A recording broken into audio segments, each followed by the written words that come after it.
تقوی کا لباس اگر اس کے بدن پر سستا لباس بھی ہے، پھٹا لباس بھی ہے، پیمند لگا ہوا لباس بھی ہے، تو خیر ہے، اس کی کوئی حیثیت نہیں۔ ہاں، جس نے روح کو ایمان کا، تقوی کا، پاکیزگی کا، اللہ کے ذکر کا، اللہ سے حیا اور شرم کا لباس پہنا رکھا ہے، اس کا لباس سب سے اعلیٰ و بالا ہے۔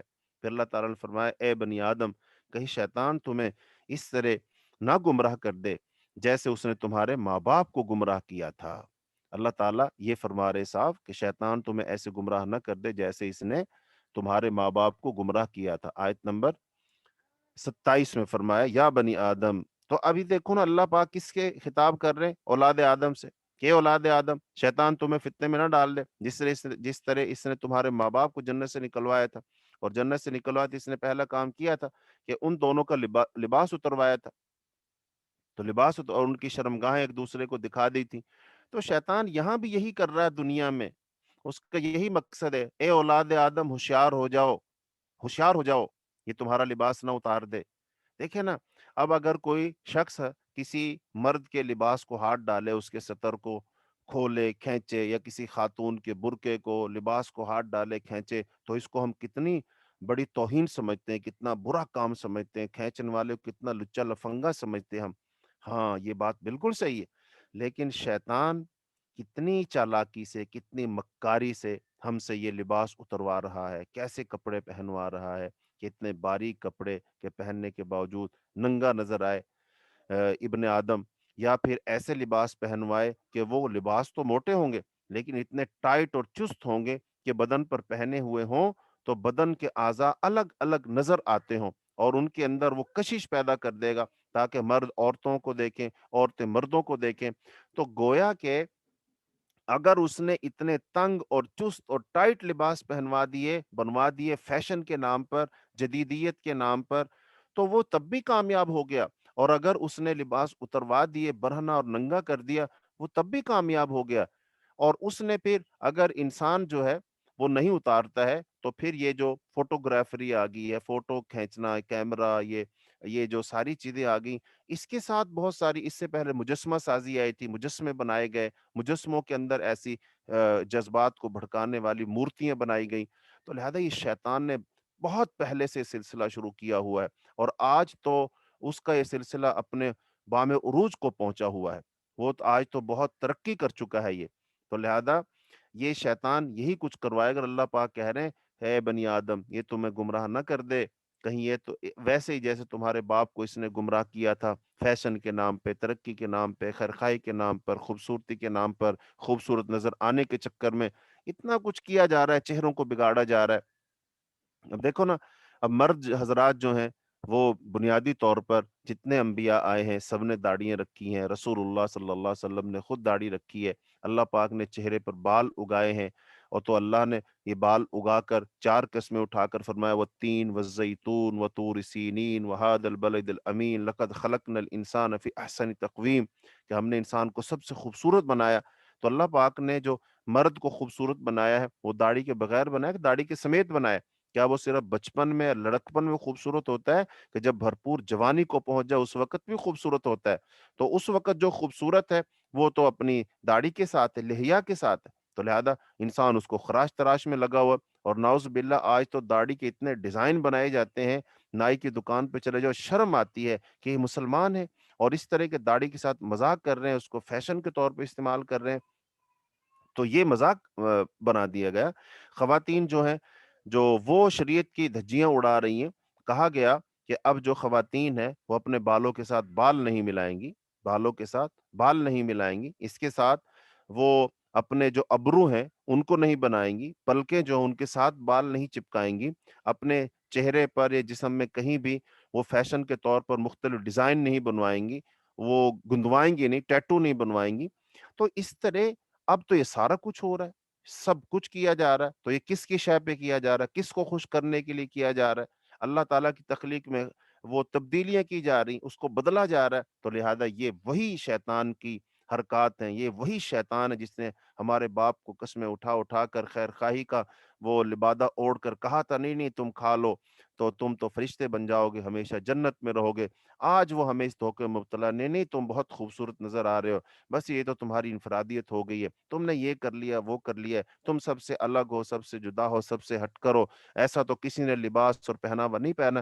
انسان اسی چکر میں پڑا ہوا ہے اور وہ شیطان کی خواہشات کو پورا کرتا جا رہا ہے۔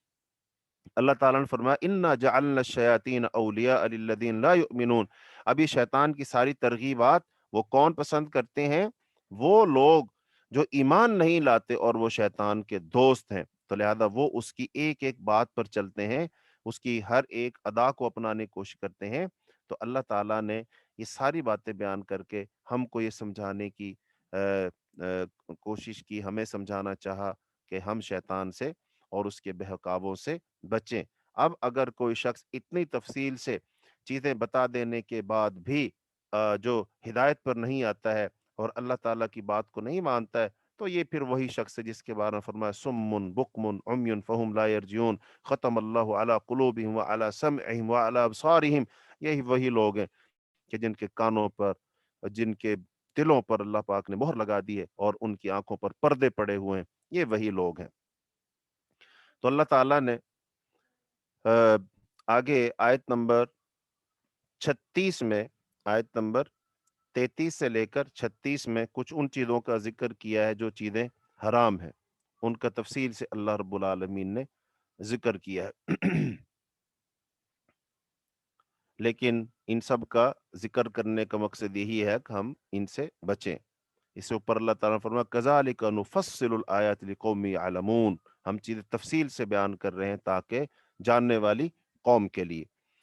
تو اللہ رب العالمین نے فرمایا قل انما حرم رب الفواحش ما ظہر منها وما بطن، کہہ دیجئے بے شک میرے رب نے بے حیائی کی باتوں کو حرام ٹھہرایا، چاہے وہ ظاہر ہوں یا چھپی ہوئی ہوں، اور گناہ کو اور ناحق ظلم کو بھی، اور یہ بھی حرام ہے کہ تم اللہ کے ساتھ اس چیز کو شریک ٹھہراؤ جس کی اس نے کوئی دلیل نہیں اتاری، اور یہ بھی حرام ہے کہ تم اللہ کے متعلق وہ باتیں کہو جو تم نہیں جانتے، اور ہر امت کے لیے ایک وقت مقرر ہے، تو جب ان کا مقرر وقت آ جائے گا تو وہ اس سے لمحہ بھر پیچھے ہوں گے نہ آگے، لا یستاخرون ساعۃ ولا یستقدمون۔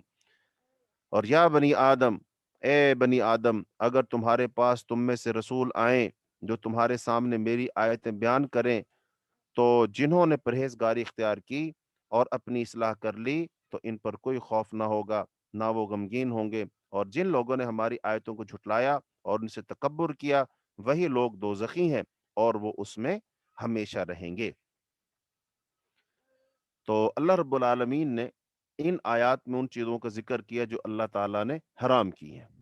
تو اب ان میں دیکھیے فحاشی کو اللہ تعالیٰ نے حرام کیا ہے، شرک کو اللہ تعالیٰ نے حرام کیا ہے، لوگ اللہ پر وہ باتیں گھڑ گھڑ کے باندھتے جو اللہ پاک نے نہیں کہیں، اور پھر اللہ تعالیٰ نے آگے فرمایا کہ اے اولاد آدم، تمہارے پاس ہمارے رسول آ گئے اور وہ ہماری آیات کو تمہارے سامنے بیان کرتے ہیں، اب جو بندہ اپنی اصلاح کر لے گا اور اللہ اور ان پر ایمان لائے گا، بچے گا، ہاں اس پر کوئی خوف نہیں، اس پر کوئی غم نہیں۔ تو اب یہ دیکھا جائے گا اب ہم کیا مانتے نہیں مانتے، ہمارے سامنے قرآن موجود ہے، احادیث موجود ہے، اسلام پورا موجود ہے۔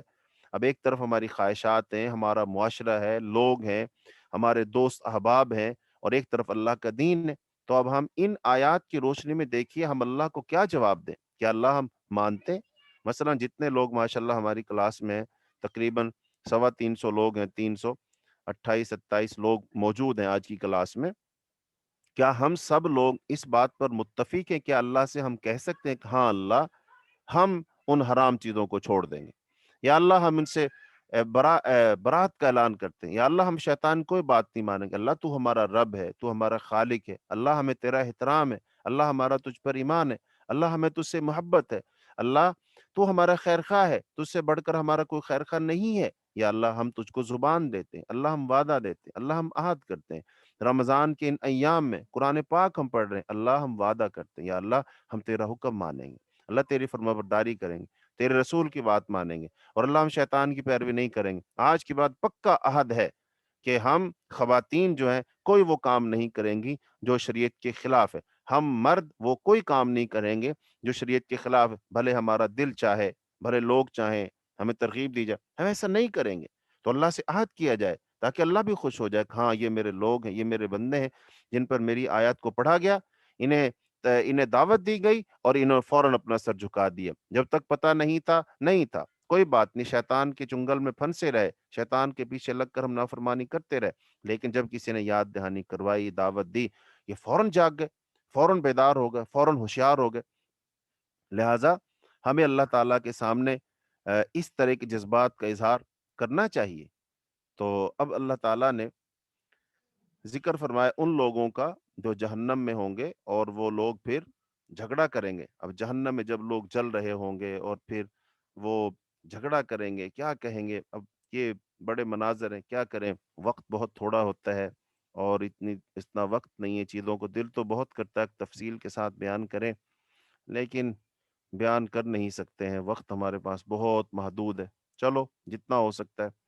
اللہ تعالیٰ ارشاد فرماتے ہیں آیت نمبر 38 میں، اللہ تعالیٰ آیت نمبر 38 میں ارشاد فرماتے ہیں کہ یہ جو لوگ ہیں قالوا ادخلوا فی امم قد خلت، ہاں جی، ان سے کہا جائے گا، اللہ فرمائے گا تم ان امتوں کے ساتھ آگ میں داخل ہو جاؤ جو جنوں اور انسانوں میں سے تم سے پہلے گزر چکی ہیں۔ جب بھی ایک امت آگ میں داخل ہوگی تو وہ اپنی بہن یعنی اپنے جیسی دوسری امت پر لعنت کرے گی، یہاں تک کہ جب اس میں وہ سب اکٹھے ہوں گے تو ان کی دوسری جماعت ان کی پہلی جماعت کے بارے میں کہے گی، اے ہمارے رب، ان لوگوں نے ہمیں گمراہ کیا، ان لوگوں نے ہمیں گمراہ کیا تھا، لہذا تو انہیں آگ کا دگنا عذاب دے۔ اللہ فرمائے گا تم میں سے ہر ایک کے لیے دگنا عذاب ہے، مگر تم نہیں جانتے۔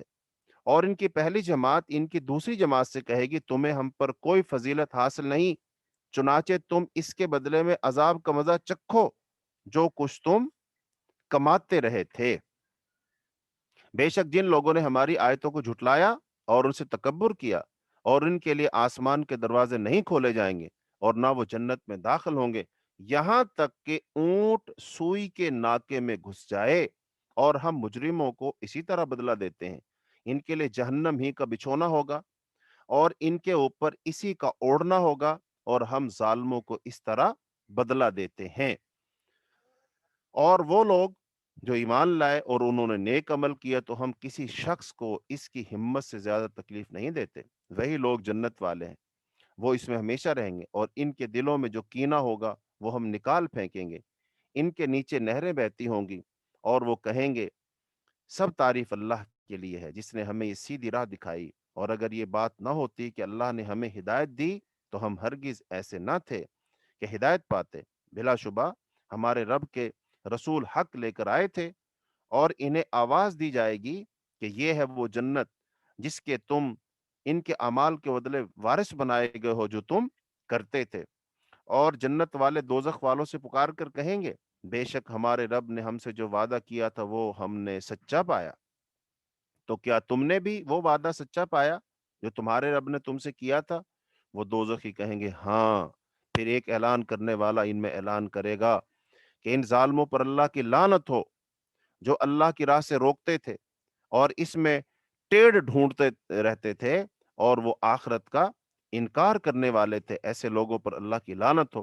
اور ان دونوں گروہوں کے درمیان پردہ ہوگا، اور آراف پر کچھ لوگ ہوں گے جو ہر ایک جنتی دوزخی کو ان کی خاص علامتوں سے پہچانتے ہوں گے، اور وہ جنتیوں کو پکار کر کہیں گے تم پر سلام ہو، آراف والے ابھی جنت میں داخل نہ ہوئے ہوں گے جبکہ وہ اس کی امید رکھتے ہوں گے، اور جب ان کی آنکھیں دوزخیوں کی طرف پھیری جائیں گی تو کہیں گے، اے ہمارے رب، تو ہمیں ظالم لوگوں کے ساتھ نہ کرنا۔ اور آراف والے کچھ ایسے لوگوں کو پکاریں گے جنہیں وہ ان کی خاص علامتوں سے پہچانتے ہوں گے، اور وہ کہیں گے کہ تمہیں تمہارے گروہ نے کوئی فائدہ نہیں دیا، اور نہ اس تکبر نے فائدہ دی جو تم کرتے تھے۔ یعنی اب یہ جو آراف پر لوگ ہیں یہ ادھر بھی دیکھیں گے ادھر بھی دیکھیں گے، تو یہ جہنم میں جلتے ہوئے لوگوں کو جب دیکھیں گے تو ان کو پہچانیں گے، یہ تو فلاں شخص نہیں ہے، یہ تو فلاں آدمی نہیں ہے، یہ تو وہی نہیں ہے، یہ اس طرح کہیں گے۔ یہ آیت نمبر 48 کے اندر یہ ان کا ذکر ہو رہا ہے۔ تو یہ ان کو پہچانیں گے اور ان سے کہیں گے کہ یہ تو فلاں شخص نہیں ہے، یہ تو فلاں ہی نہیں ہے، یہ تو اس کی علامت ہے، یہ تو او، اس کی شکل و شباہت ہے، یہ ساری چیزیں۔ تو پھر ان کو پہچانیں گے اور کہیں گے ہؤلاء الذین، کیا یہی وہ لوگ ہیں جن کے بارے میں تم قسمیں کھاتے تھے اللہ ان پر رحمت نہیں کرے گا؟ ان سے تو کہہ دیا گیا کہ تم جنت میں داخل ہو جاؤ، تم پر کوئی خوف نہیں اور نہ غمگین ہوگے۔ اور دوزخ والے جنت والوں کو پکار کر کہیں گے تم کچھ پانی ہم پر انڈیل دو، تھوڑا سا پانی ہمیں دے دو، یا اس رزق میں سے جو اللہ نے تمہیں دیا ہے کچھ ہمیں عطا کر دو۔ جنتی کہیں گے بے شک اللہ نے یہ دونوں چیزیں کافروں پر حرام کر دی ہیں۔ کافر کا لفظی معنی کیا ہوتا ہے؟ انکار کرنے والا، یعنی جن لوگوں نے اللہ کے دین کا انکار کیا دنیا میں، اللہ کی شریعت کو نہیں مانا، ان کے سامنے ان سے کہا گیا کہ بھی اللہ کا حکم ہے بھائی نماز پڑھو، روزہ رکھو، یہ حلال ہے اس کو اپناؤ، یہ حرام ہے اس کو چھوڑ دو، ایسا لباس مت پہنو، ایسی شکل و شبات مت بناؤ، یہ ساری زیب و زینت نہ کرو، یہ منع ہے اسلام کے اندر۔ تو لہذا وہ لوگ اس وقت کوئی پرواہ نہیں کرتے تھے، ان کو اس چیز کی کوئی پرواہ نہیں، اس وقت تو اپنی دھن میں لگے ہوئے تھے، بس خوبصورتی کا جادو سر چڑھ کے ان پر بول رہا تھا۔ تو اب ان لوگوں سے وہ کہیں گے کہ بھئی یہ چیزیں اللہ نے انکار کرنے والوں پر حرام کر دی ہیں، جو دنیا میں شریعت کا انکار کرتے رہے، وہ لوگ جنہوں نے اپنے دین کو کھیل تماشا بنا لیا، یعنی دین کو انہوں نے کھیل تماشا بنایا، جب جی چاہا کر لیا، جب جی چاہا مان لیا، جو جی میں آیا وہ اچھا ہے، جب جی میں آیا نہ کیا۔ مثلا نماز کا ہی لیجیے، اکثر و بیشتر نماز کو لوگ نہیں پڑھتے، بس کبھی فجر کی پڑھ لی، کبھی شام کی پڑھ لی، کبھی دوپہر کی پڑھ لی، پابندی سے باقاعدگی سے کون نماز پڑھتا ہے؟ بہت تھوڑے مسلمان ہیں جو باقاعدگی سے نماز پڑھتے ہیں، اللہ تعالیٰ ان پر اپنی رحمت نازل فرمائے، اور جو شریعت کے احکامات کو سن کر فوراً اپنا سر جھکا دیتے ہیں، ایسے بہت تھوڑے لوگ ہیں، اللہ تعالیٰ ان پر رحمت فرمائے، اللہ تعالیٰ ان کی اس عمل کو قبول فرمائے۔ لیکن اکثر لوگ تو اس کو کھیل تماشا ہی سمجھتے ہیں، وہ کہتے ہیں یہ ایسے مولوی کہتے رہتے ہیں، اللہ تعالیٰ اتنا سخت بھی نہیں ہے، جنت میں تو ہم چلے جائیں گے، دین اتنا سخت نہیں ہے، اللہ بڑا رحمان الرحیم ہے، اللہ نے تو فلاں شخص کو بخش دیا تھا، فلاں کو بخش دیا تھا۔ یہ جھوٹی خواہشات اور تمناؤں میں شیطان نے ان کو ایسا الجھایا ہے کہ شریعت ان کو سمجھ ہی نہیں آتی ہے۔ تو فرمایا یہ دین کو کھیل تماشا بنا لیا اور انہیں دنیاوی زندگی نے دھوکے میں ڈال دیا۔ فرمایا وغرتہم الحیات الدنیا، ان کو دنیا کی زندگی نے، دنیا کی چمک دمک نے، کر و فر نے، گاڑیوں نے، روپے پیسے نے، پاؤنڈ ڈالر نے ان کو دھوکے میں ڈال دیا، اور یہ اس کو کمانے کے چکر میں لگے رہے۔ قرآن میں اللہ تعالیٰ فرماتے ہیں کہ الہاکم التکاثر حتی زرتم المقابر، تمہیں مشغول کر دیا مال کی کثرت نے، حتیٰ کہ تم نے قبروں کی زیارت کر لی، تم قبروں میں جا پہنچے۔ انسان اپنی موت تک غفلت میں پڑا رہتا ہے، تو فرمایا دنیا کی زندگی نے انہیں دھوکے میں ڈال دیا۔ تو اللہ تعالیٰ فرمائیں گے فَالْيَوْمَ نَنْسَاهُمْ كَمَا نَسُوا لِقَاءَ يَوْمِهُمُ هَٰذَا، آج ہم انہیں بھلا دیں گے جیسے انہوں نے ہماری ملاقات کو بھلا دیا تھا۔ وَمَا كَانُوا بِآيَاتِنَا يَجْحَدُونَ، اور جیسے کہ وہ ہماری آیتوں کا انکار کرتے تھے، یعنی اللہ تعالیٰ ان کو بھلا دیں گے جیسے ہم دنیا میں بھلاتے ہیں، یعنی کہ ہم اتنے مصروف ہیں، اتنے مصروف ہیں، ہمارے پاس وقت ہی نہیں ہے، حتیٰ کہ اللہ کو بھی یاد کرنے کا وقت نہیں ہے، تو گویا ہم نے اللہ کو بھلا دیا۔ تو اللہ پاک قیامت کے دن ایسے لوگوں کو بھلا دے گا۔ ایک اور دوسری آیت میں بھی آتا ہے اللہ تعالیٰ یہ قیامت کے دن ایسے لوگوں کو وہ اندھا کر کے اٹھائے گا، جب ان کو اندھا کر کے اٹھائے گا یہ اللہ سے کہیں گے کہ یا اللہ ہم تو دنیا میں بینا تھے، ہم تو دیکھا کرتے تھے، ہماری تو آنکھیں تھی۔ اللہ پاک فرمائیں گے کذالک اتتک آیاتنا فنسیتها وکذالک اليوم تنسیٰ، اسی طرح تمہارے پاس ہماری آیات آئی تھی، تم نے ان کو بھلا دیا تھا، آج ہم نے تمہیں بھلا دیا۔ تو اے دنیا میں اللہ کو بھلانے والے لوگوں، اس بات سے ڈر جاؤ کہ قیامت کے دن جب تمہیں سب سے زیادہ اللہ کی ضرورت ہوگی، اللہ کی مدد کی ضرورت ہوگی، اللہ تمہیں بھلا دے گا۔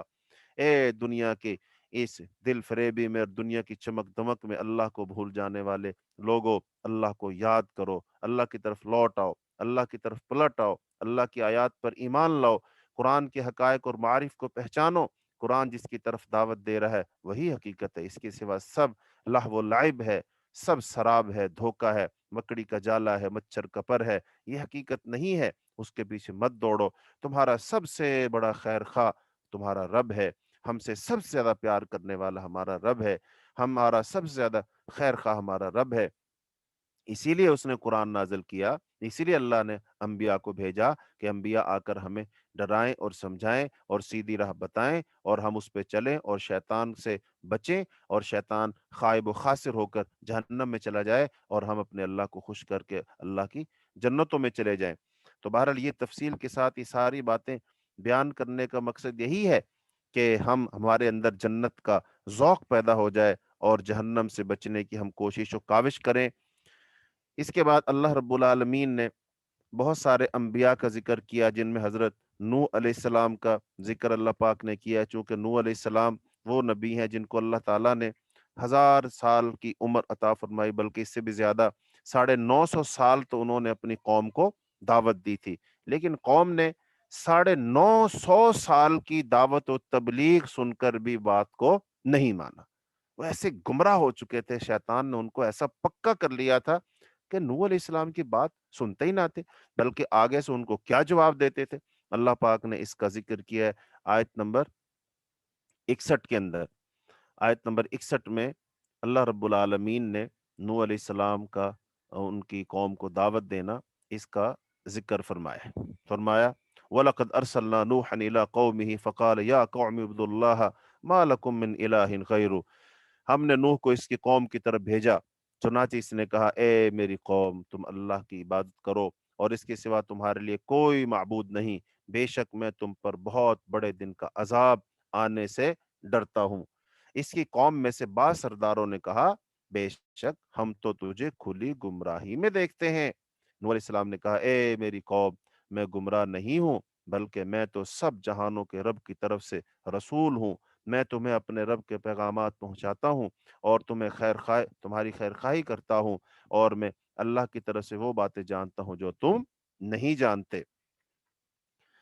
کیا تم اس بات پر تعجب کرتے ہو کہ تمہارے پاس تمہارے رب کی طرف سے ایک ایسے آدمی کے ذریعے سے نصیحت آ گئی جو تم میں سے ہے، تاکہ وہ تمہیں ڈرائے اور تاکہ تم ڈر جاؤ، تاکہ تم پر رحم کیا جائے؟ پھر انہوں نے نوح کو جھٹلایا تو ہم نے اسے اور ان لوگوں کو جو اس کے ساتھ ایمان لائے تھے کشتی میں بچا لیا، اور ہم نے ان لوگوں کو غرق کر دیا جو ہماری آیتوں کو جھٹلاتے تھے، بے شک وہ لوگ دل کے اندھے تھے، بے شک وہ لوگ دل کے اندھے تھے۔ اب نوح علیہ السلام نے جب اپنی قوم کو دعوت دی ہے تو قوم نے آگے سے بات کو مانا نہیں، بات کو قبول نہیں کیا۔ چونکہ نبی کی جب کوئی بات مانے گا تو ظاہری بات ہے، بات ماننے کا مطلب یہ ہے کہ اسے لازماً کچھ چیزیں چھوڑنی پڑیں گی اور کچھ چیزیں اس کو اپنانی پڑیں گی، اور یہ کام سب سے مشکل ہوتا ہے۔ اب ایک آدمی ایک کام 10 سال سے 20 سال سے کر رہا، وہ اس کی پکی پختہ راسخ عادت بن گئی، اس کی جو عادت ہے اس کی ثانیہ بن گئی ہے، تو کیا وہ اس کو جلدی چھوڑتا ہے؟ نہیں چھوڑتا۔ لیکن اللہ رب العالمین کی ذات ایسی ہے، اگر اس کا ہمیں تعارف ہے تو پھر جب اللہ کی طرف سے کوئی حکم آتا ہے نا تو فوراً انسان چوکنا ہو جاتا ہے، کھڑا ہو جاتا ہے اور اس بات کو چھوڑتا ہے کہ یہ جہانوں کے رب کی طرف سے حکم ہے، یہ کسی عام آدمی کا حکم نہیں ہے، تو انسان اس کے لیے تو ہر چیز کو چھوڑ سکتا ہے۔ تو لہذا قوم نے بات کو نہیں مانا۔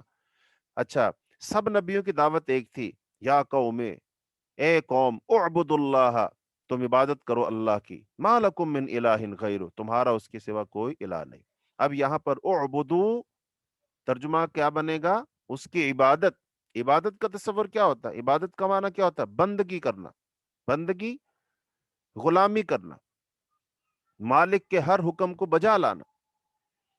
جو غلام ہوتا ہے اس کی اپنی مرضی کوئی نہیں ہوتی، اس کی اپنی مرضی ہوتی نہیں ہے، اس کی مرضی تو مالک کی مرضی کے تابع ہوتی ہے۔ جہاں مالک کھڑا ہوگا وہ کھڑا ہوگا، جو چیز مالک کو اچھی لگے گی اسی اچھی لگے گی، جہاں مالک ہنسے گا وہ ہنسے گا، جب مالک روئے گا وہاں وہ روئے گا، جہاں مالک اس کو بھیجے گا وہ چلا جائے گا، جب مالک کھڑا کر دے وہ کھڑا ہو جائے گا، جب مالک بٹھا دے گا وہ بیٹھ جائے گا، جب مالک کھلائے گا وہ کھا لے گا۔ تو اس کا مطلب یہ ہے بندگی کا معیار۔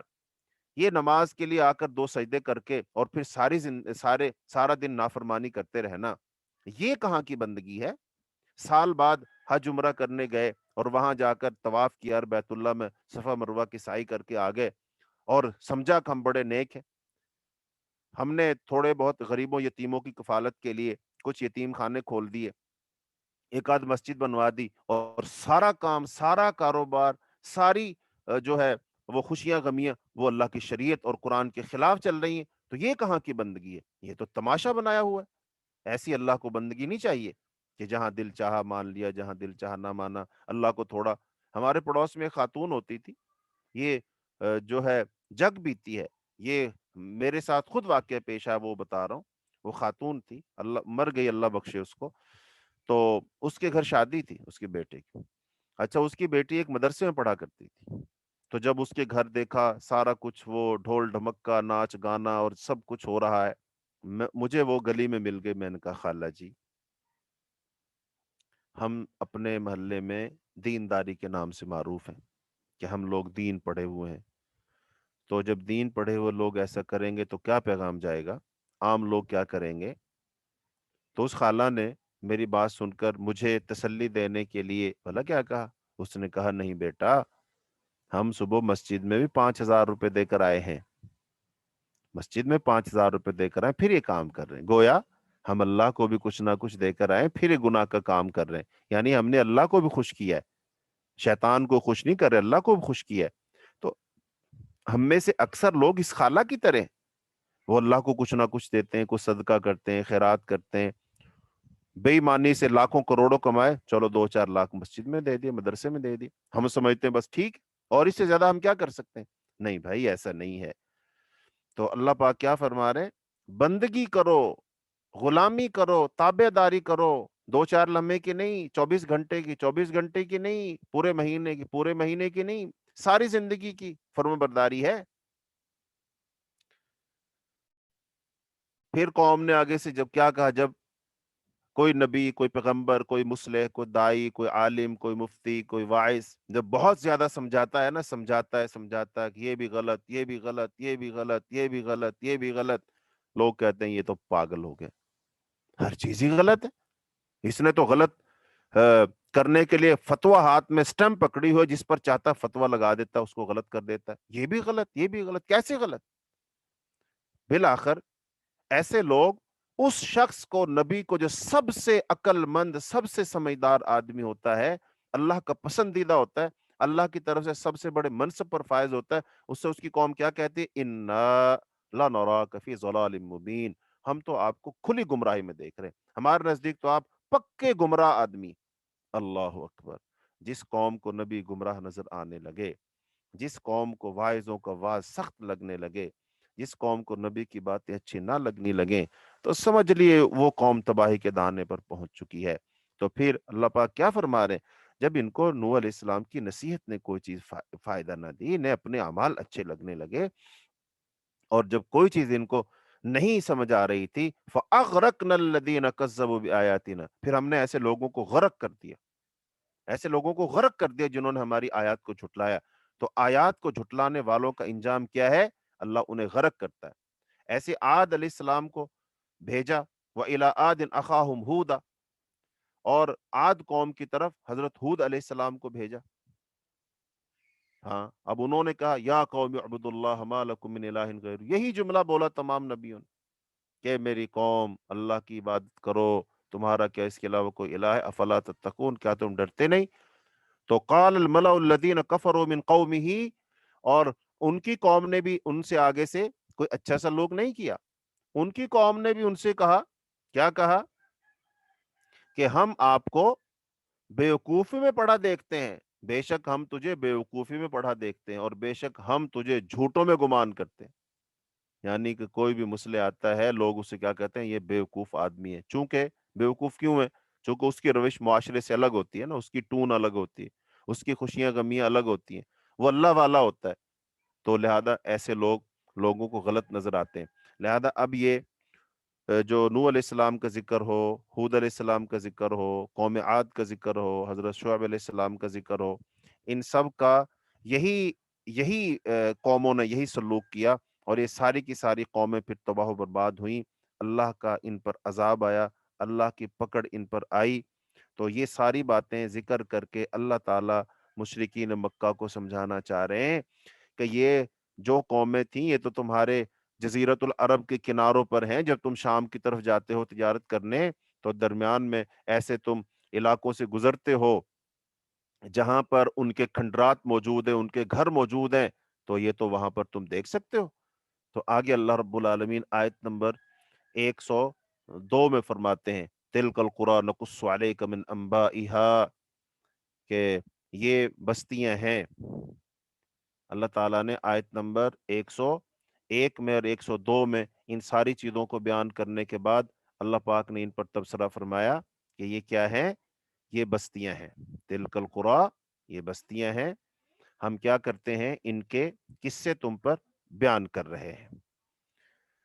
اللہ اکبر. فرمایا تلک القری نقص علیک من انبائها، اے نبی یہ وہ بستیاں ہیں جن کی کچھ خبریں ہم آپ سے بیان کرتے ہیں، اور یقیناً ان کے رسول ان کے پاس کھلی نشانی لے کر آئے، چنانچہ جس چیز کو پہلے جھٹلا چکے تھے اس پر ایمان لانے کو کے روادار نہ ہوئے، اللہ اسی طرح کافروں کے دلوں پر مہر لگا دیتا ہے، اور ہم نے ان میں سے اکثر میں عہد کا پاس نہیں پایا، اور بلا شبہ ہم نے ان میں سے اکثر کو نافرمان پایا.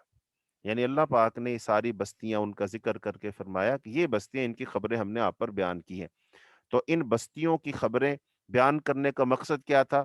سمجھانا، نصیحت کرنا، دعوت دینا.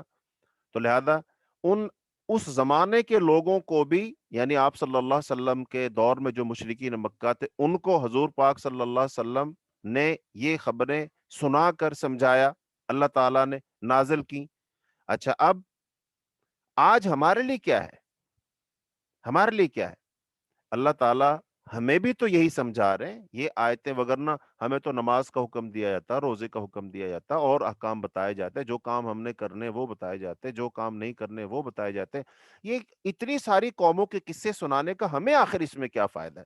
نوح علیہ السلام کی قوم تھی، گزر گئی، ٹھیک ہے. قوم سمود تھی، ٹھیک ہے، گزر گئی، ہمیں اس سے کیا فائدہ؟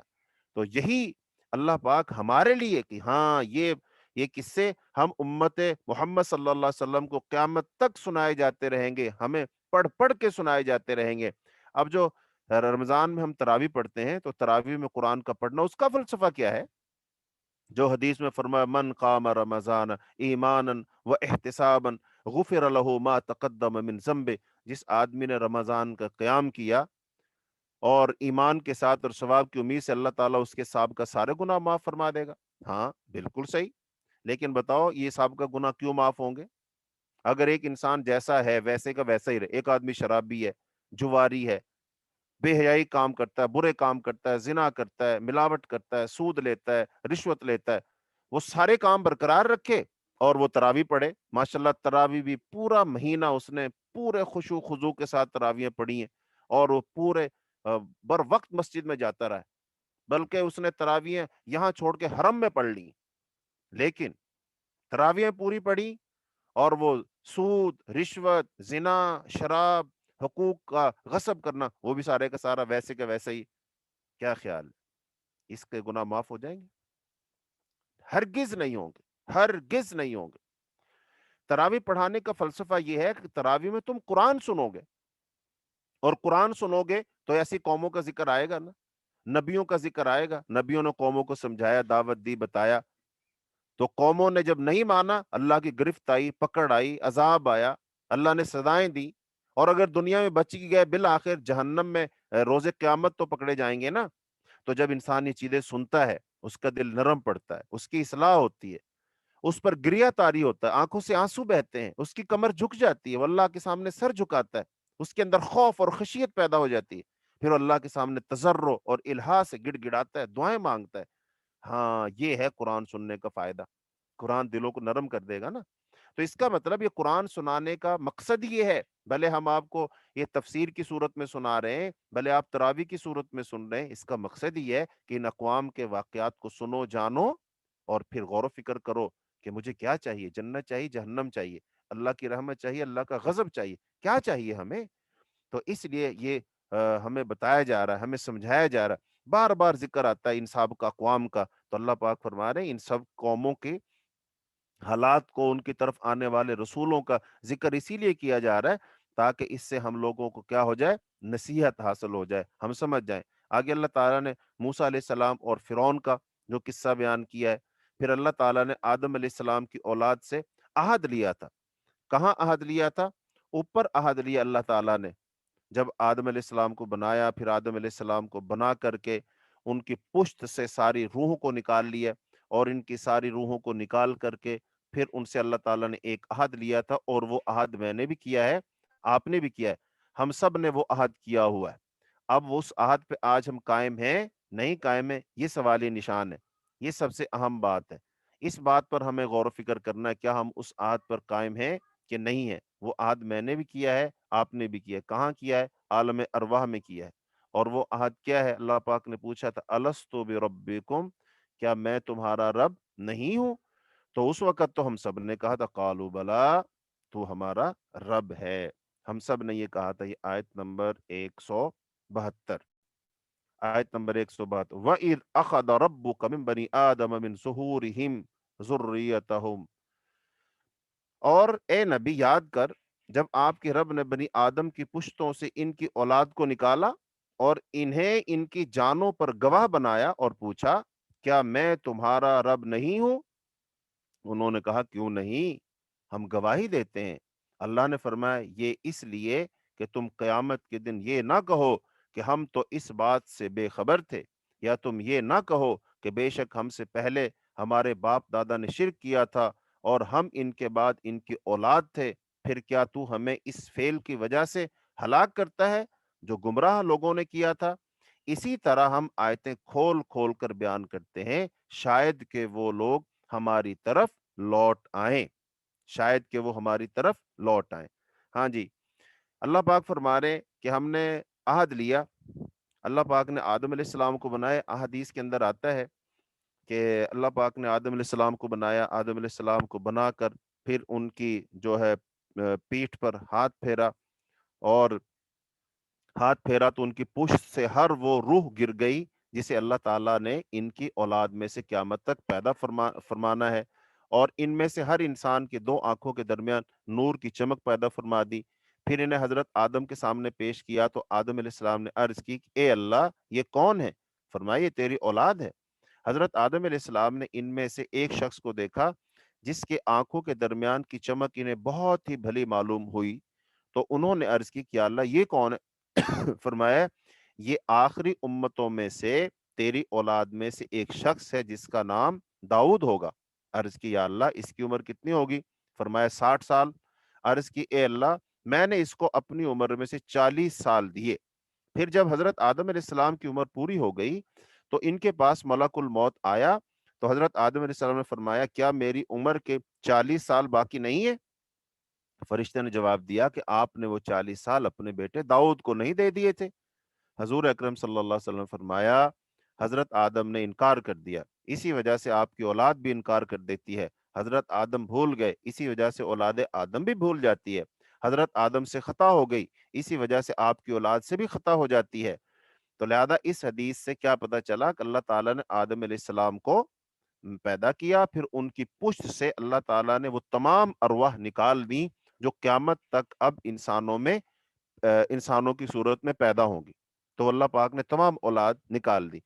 تو اب یہاں پر اللہ نے سب کو وہاں پر جمع کر کے عالم ارواح میں کیا عہد لیا تھا؟ الستو بربکم، کیا میں تمہارا رب نہیں ہوں؟ تو سب نے کہا تھا ہاں تو ہمارا رب ہے۔ اچھا اب انسان اس عہد کو شاید بھول جائے، لیکن ایک بات یاد رکھیے، وہ عہد ہمارے اندر کہیں نہ کہیں موجود ہوتا ہے، اس کو کہتے ہیں فطرت۔ ہمارے اندر کی ایک آواز ہے، ہمارے اندر ایک اللہ پاک نے وہ کیفیت رکھ دی ہے جس کی وجہ سے ہم پہچان سکتے ہیں اپنے رب کو، جیسا کہ رسول اللہ صلی اللہ علیہ وسلم کی حدیث ہے کل مولود یولد علی الفطرہ، کہ ہر بچہ فطرت اسلام پر پیدا ہوتا ہے، فطرت پر پیدا ہوتا ہے۔ فَأَبَوَاهُ يُحَوِّدَانِهِ او يُنَصُّرَانِهِ او يُمَجِّسَانِهِ، پھر اس کے ماں باپ اگر یہودی ہیں اسے یہودی بنا دیتے ہیں، نصرانی ہے نصرانی بنا دیتے ہیں، مجوسی ہیں اسے مجوسی بنا دیتے ہیں۔ اس کا مطلب ہر بچہ فطرت پر پیدا ہوتا ہے، اور فطرت کیا ہے؟ فطرت تو اسلام ہے۔ اس کا مطلب ہمارے سب کے اندر حق کو پہچاننے کا داعیہ موجود ہے، ہم سب کے اندر موجود ہے، لیکن کاش کہ ہم اپنے اندر اس داعیے کو پہچانے، ہم اپنے اندر کی خبر لیں، ہم اپنے آپ کو جانے پہچانے، تو پھر ہمیں سمجھ آئے گی کہ ہاں ہمارے اندر تو وہ چیز موجود ہے۔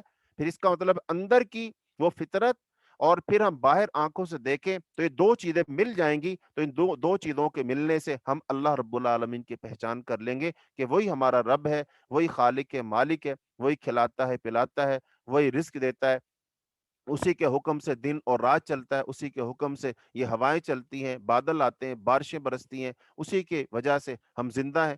تو یہ ساری چیزیں ہمیں معلوم ہو جائیں گی۔ الست بربکم، تو اس دنیا میں آ کر دوبارہ سے اپنے رب کو پہچاننا یہ کامیابی ہے۔ تو اللہ تعالیٰ یہی بات سمجھانا چاہتے ہیں کہ وہاں تو تم نے مجھے اپنا رب مان لیا تھا، پھر تم دنیا میں آ کر مجھے اپنا رب کیوں نہیں مان رہے ہو؟ آخر ایسی وہ کون سی چیز ہے جو میرے اور تمہارے درمیان آ کر حائل ہو گئی ہے؟ تو لہذا آیت نمبر 201 اس کو ہم مکمل کر کے پھر ختم کریں گے۔ یہاں پر ایک بہت ہی اہم بات ہے جس کو میں چاہتا ہوں کہ ہم بیان کر دیں، وقت تو ہمارا ختم ہو چکا ہے۔ آیت نمبر 102، ہاں جی، آیت نمبر 102 فرمایا ان الذین اتقوا اذا مسهم طائف من الشیطان تذکروا فاذا هم مبصرون، بے شک جن لوگوں نے تقوی اختیار کیا، جب انہیں شیطان کی طرف سے کوئی وسوسہ آ لیتا ہے تو وہ چونک پڑتے ہیں، پھر وہ یکایک سوجھ بوجھ والے ہو جاتے ہیں، اور ان کے بھائی شیطان انہیں گمراہی میں کھینچ لے جاتے ہیں اور وہ اس میں کوئی کمی نہیں کرتے۔ اے نبی، جب آپ ان کے پاس کوئی نشانی نہیں لاتے تو وہ کہتے ہیں تم خود کیوں نہیں بنا لائے؟ کہہ دیجئے میں تو صرف اس چیز کا اتباع کرتا ہوں جو میرے رب کی طرف سے وحی کی جاتی ہے، یہ تمہارے رب کی طرف سے روشن دلائل ہیں اور ہدایت اور رحمت ہے ان لوگوں کے لیے جو ایمان لاتے ہیں۔ اور جب ان پر قرآن پڑھا جائے تو اسے توجہ سے کان لگا کر سنو، اور جب قرآن پڑھا جائے تو اسے توجہ سے کان لگا کر سنو اور خاموش رہو تاکہ تم پر رحم کیا جائے۔ یہ دو باتیں ہیں۔ ایک بات کیا ہے کہ جو ان کے اندر تقوی ہوتا ہے، یہ بات چونکہ شیطان کی چل رہی تھی، ساری اقوام کو شیطان نے گمراہ کیا، آدم علیہ السلام کو شیطان نے بہکایا، شیطان سب سے بڑا دشمن ہے، شیطان نے عزم کر رکھا ہے، لہذا اب دو مختلف لوگ ہیں، ایک بندے پر شیطان حاوی ہوتا ہے، شیطان اسے وسوسے دلاتا ہے، خیالات دلاتا ہے، اور وہ جناب سمجھتا ہے میرے تو بڑے اچھے خیالات ہیں، بڑا میرے دماغ میں آئیڈیا آیا ہے، بڑی اچھی سوچ آئی ہے، اور اچھلتا اور پھدکتا پھرتا ہے، دوستوں کو فون کر کر کے بتاتا، کہو یار میں آپ کو ایک بات بتاؤں، بڑا اچھا پلان آیا، میں نے بڑا اچھا پلان بنایا ہے۔ ایک وہ بندہ ہے، وہ شیطان نے خیال ڈالا، خوشیاں بنا رہا ہے وہ، اور ایک بندہ وہ ہے کہ جب شیطان اس کے دل میں کوئی خیال، کوئی وسوسہ، کوئی برائی کا ارادہ ڈالتا ہے تو ایک دم چکنا ہو جاتا ہے، خبردار ہو جاتا ہے، اس کا دل دماغ وہ بے چین ہو جاتا ہے، اس کے کان کھڑے ہو جاتے ہیں، اس کی آنکھیں پھٹی رہ جاتی ہیں۔ وہ کہتا ہے یہ خیال آیا تو آیا کہاں سے؟ یہ کیسے آیا؟ کہاں سے آیا؟ یہ تو شیطان ہے، شیطان مجھ پر حاوی ہو رہا ہے، شیطان مجھ پر وہی کر رہا ہے، شیطان میرے دل دماغ پہ قبضہ کر رہا ہے۔ وہ ایک دم چونک جاتا ہے۔ جیسے آج کل اللہ ہم سب کو محفوظ رکھے، اللہ ہم سب کو محفوظ رکھے، ایک انسان نارمل ہے، اسے کھانسی ہے، زکام ہے، کوئی مسئلہ نہیں، لیکن وہ چلا گیا کہیں ہاسپٹل، اس کا ٹیسٹ کروایا گیا، جو ٹیسٹ کروایا اس کے اندر کیا نکلا ہے کہ کرونا کی علامات ہیں، تو انسان ایک دم بے چین ہو جائے گا، ایک دم حیران ہو جائے گا، اور فوراً اس کو فکر ہونے لگے گی، پریشانی لاحق ہوگی اس کو کہ میرے اندر کرونا ہے، مجھے کرونا لگ گیا ہے، پتہ نہیں اب کیا بنے گا، کیسے ہوگا۔ جیسے اس ایک کرونا جراثیم کی پازیٹیو رپورٹ آنے کے بعد ہم اتنے بے چین ہو جاتے ہیں اور اتنے محتاط ہو جاتے ہیں اور اتنا اپنا خیال رکھنے لگتے ہیں کہ فوراً اپنے آپ کو جناب وہ کمرے بند کر لو، لوگوں سے ملنا جلنا بند کر دو، دوائیاں استعمال کرو، فلاں فلاں۔ ہاں یہ تو ہمیں سمجھ آئی، لیکن ایسا کیوں نہیں ہوتا کہ جب شیطان ہمارے اوپر قبضہ کرتا ہے، شیطانی وسوسے آتے ہیں، خیالات آتے ہیں، ہم اس وقت کیوں نہیں چونکتے، کیوں نہیں خبردار ہوتے؟ لیکن جو لوگ اللہ والے ہوتے ہیں، متقی ہوتے ہیں، پرہیزگار ہوتے ہیں، ان کے اندر جب ایسا کوئی خیال آتا ہے، ایسی کوئی بات آتی ہے، وہ فوراً چونک جاتے ہیں اور ان کے کان کھڑے ہو جاتے ہیں، وہ محتاط ہو جاتے ہیں، وہ اللہ کی طرف رجوع کرتے ہیں، وہ اعوذ باللہ من الشیطان رجیم کہتے ہیں، وہ اللہ کے سامنے سر جھکا دیتے ہیں، اللہ کی پناہ پکڑتے ہیں، تو وہ یہ کہتے ہیں، اور ان کے بھائی جو اس کے علاوہ لوگ ہوتے ہیں وہ انہیں جناب کھینچ کھینچ کے لے کر جا رہے ہوتے ہیں۔ تو بہرحال اللہ تعالیٰ یہ ساری باتیں بیان فرما کر دو لوگوں کا ذکر کر دی جو شیطانی وسواس آنے سے خوش ہوتے ہیں، اچھلتے کودتے ہیں۔ دوسرے وہ لوگ ہیں جو شیطان کی پہچان رکھتے ہیں، شیطانی خیالات کی پہچان رکھتے ہیں، اور جب وہ شیاطین کے خیالات ان پر آتے ہیں وہ فوراً چکنے ہو جاتے ہیں۔ آخر میں اللہ تعالیٰ نے فرمایا جب قرآن پڑھا جائے اس کو فَاسْتَمِعُوا لَهُ وَأَنصِتُوا، دو کام کرو، کان لگاؤ۔ فَاسْتَمِعُوا کا معنی استماع کا معنی ہوتا ہے توجہ کے ساتھ، انتہائی توجہ، کان لگا کر سننا، وَأَنصِتُوا اور خاموش ہو جاؤ، لَعَلَّكُمْ تُرْحَمُونَ تاکہ تم پر رحم کیا جائے۔ یہ خطاب ہے کفار سے، چونکہ پیچھے بات کس کی چل رہی؟ کفار کی بات چل رہی ہے، لہذا یہ کفار کی بات ہے۔ لیکن یہاں پر بعض لوگوں نے اس آیت کو بنیاد بنا لیا کہ قرآن میں اللہ تعالیٰ فرمایا جب قرآن پڑھا جائے تو خاموش ہو جاؤ اور قرآن کو سنو، تو لہذا نماز میں سورہ فاتحہ نہیں پڑھنی چاہیے۔ بعض لوگوں نے اس کا یہ مفہوم نکالا جو کہ کسی لحاظ سے بھی نہیں بنتا۔ یہ آیت رسول اللہ صلی اللہ علیہ وسلم پر نازل ہوئی، اس قرآن کا معنی مفہوم رسول اللہ صلی اللہ علیہ وسلم سب سے بہتر جانتے تھے، اور آپ صلی اللہ علیہ وسلم نے فرمایا لا صلاۃ لمن لم یقرأ بفاتحۃ الکتاب، جو بندہ سورہ فاتحہ نہیں پڑھتا اس کی نماز نہیں ہوتی۔ ایک دن آپ صلی اللہ علیہ وسلم نے نماز پڑھائی، نماز پڑھانے کے بعد آپ نے صحابہ کرام سے پوچھا لعلکم تقرؤون خلف امامکم، کاش شاید تم اپنے امام کے پیچھے کچھ پڑھتے ہو، تو صحابہ کرام نے کہا نعم، جی ہم پڑھتے ہیں۔ آپ نے فرمایا لا تفعلوا الا بفاتحۃ الکتاب، تم سورہ فاتحہ کے علاوہ کچھ نہ پڑھا کرو۔ آپ نے یہ نہیں فرمایا کچھ بھی نہ پڑھا کرو، کہ تم نے وہ آیت نہیں سنی سورہ اعراف کی آیت نمبر 204 کہ اس میں فرمایا اللہ تعالیٰ نے قرآن جب پڑھا جائے خاموش رہو، غور سے سنو؟ آپ نے یہ نہیں فرمایا، آپ نے یہ فرمایا صرف سورہ فاتحہ پڑھو اور اس کے علاوہ کچھ نہ پڑھو۔ اور حضرت ابو ہریرہ رضی اللہ تعالیٰ عنہ صحابہ کرام نے پوچھا تھا، ان کے شاگردوں نے، تابعین نے پوچھا تھا کہ جب ہم امام کے پیچھے ہوتے ہیں پھر کیسے پڑھیں؟ آپ نے فرمایا اقرا بہا فی نفسک، اس کو تم آہستہ آواز میں پڑھو، لیکن پڑھو ضرور۔ اور انہوں نے فرمایا کہ جس بندے نے سورہ فاتحہ نہ پڑھی اس کی نماز ناقص ہے، اس کی نماز ناقص ہے، اس کی نماز ناقص ہے۔ تو لہذا یہ آیت نماز کے بارے میں ہے ہی نہیں ہے، بلکہ اس کے علاوہ قرآن پاک میں آتا فقرؤ ما تیسر من القرآن، تم پڑھو جو قرآن سے تمہیں آسانی سے یاد ہے۔ تو لہذا وہ تو نماز کے بارے میں آتا ہے، لہذا یہ نماز کے بارے میں آیت نہیں ہے، لیکن بہت سارے لوگ اس کو نماز کے ساتھ جوڑتے ہیں جو کہ کسی لحاظ سے درست نہیں ہے۔ تو سورہ آراف مکمل ہوئی، سورہ انفال پھر رہ گئی۔ چلو قدر اللہ ما شاء فعل، انشاءاللہ الرحمن کل ہم سورہ انفال کے مضامین کا خلاصہ بیان کریں گے۔ اور آپ لوگوں کو تشویش ہوتی ہوگی اور ہمارے محترم دانیال بھائی کو بھی تشویش ہوتی ہے، تو انشاءاللہ ہم جو ہے وہ اپنے مضامین کو پورے قرآن میں سے ایک دفعہ انشاءاللہ گزر جائیں گے، اس پر آپ تسلی رکھیں۔ انشاءاللہ آج 9واں روزہ ہے تو 9ویں پارے میں ہم پہنچ ہی گئے ہیں، تو انشاءاللہ ہم پہنچ جائیں گے، چونکہ آگے جو صورتیں آخری پاروں میں آئیں گی ان میں زیادہ وہ مکی صورتیں ہیں، اور مکی صورتوں کے اندر وہی 2-3 مضامین ہیں، تو وہاں پر اتنی تفصیل نہیں، قدرے ہم اختصار کے ساتھ گزر جائیں گے، تو انشاءاللہ پورے قرآن سے ہم گزر جائیں گے۔ اللہ تعالیٰ سے آپ میرے لیے دعا کریں، میں آپ کے لیے، اللہ ہمارا سننا سنانا قبول فرمائے۔ اللہ تعالیٰ قرآن سے ہمیں ہدایت و رہنمائی حاصل کرنے کی توفیق عطا فرمائے۔ اللہ قرآن کو ہمارا دنیا میں ہادی بنا دے، اور آخرت کے دن قرآن کو ہمارے حق میں اللہ پاک حجت بنا دے، اور اللہ تعالیٰ ہمیں جب تک زندہ رکھے دین پر، ایمان پر، اسلام پر زندہ رکھے، جب اللہ ہمیں موت دے ایمان والی، اسلام والی، کلمے والی، اللہ موت نصیب فرمائے۔ سبحانک اللہم و بحمدک اشہد ان لا الہ الا انت استغفرک و اتوب الیک۔ السلام علیکم ورحمۃ اللہ وبرکاتہ۔